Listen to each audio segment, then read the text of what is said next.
ही last generation आहे, हा innocence असणारी. हॅलो क्युटीज. ॲक्च्युली आपण आता या जनरेशनमध्ये सगळेजण करिअरला घेऊन खूप धावताय, हे करायचं आहे ते करायचं आहे, असं तसं घर गाडी बंगला आणि सॉन्ग्स गोष्टीला आपण खूप प्रायोरिटाईज करतो आहे. पण काल मी एक सिम्पल आणि खूप सुंदर गोष्ट बघितली जी I thought I would share with you guys. माझ्या ऑफिससमोर एक आजी फळं विकायला बसतात आणि त्या अल्टरनेट डेजमध्ये येतात. सो मी त्यांच्याकडनं पण नेहमी फळं घेते आणि मी तिथून पास करत होती आणि त्या आजी नेहमीप्रमाणे ऑटोतून उतरल्या आणि याच्या आधी मी त्यांना कधीच ऑटोमधून उतरताना किंवा त्या सामान तिथपर्यंत कसं आणतात हे कधीच मी बघितलेलं नव्हतं.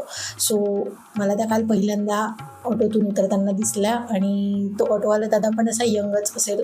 ते दादा त्यांच्या त्या आजींच्या ज्या मोठ्या मोठ्या टोपल्या असतात त्या ते खाली उतरवून देत होते ऑटोमधनं, कारण भरपूर भारी होत्या त्या आणि फळं त्याच्यात. तेवढ्यात त्या आजी पण त्यांचं छोटं मोठं सामान, ती जोळी वगैरे सगळं त्या खाली काढत होत्या आणि ते ऑटोवाले दादा त्यांच्या ऑटोमध्ये जाऊन बसणार. तेवढ्यात त्या आजींनी त्यांच्या टोपलीतून 5-6 आंबे काढले आणि त्या ऑटोवाल्या दादांना द्यायला लागल्या. आणि ते ऑटोवाले दादा नाही नाही म्हणत होते, कारण ते खूप अवॉइड करत होते. ऑकवर्ड पण झाले होते की कसं घेऊ काय घेऊ. त्या आजी ऐकतच नव्हत्या. त्या आजी खूप त्यांना अरे घे बाबा घे घे घे, पण ते काही ऐकत नव्हते. आणि मग पुढे जे झालं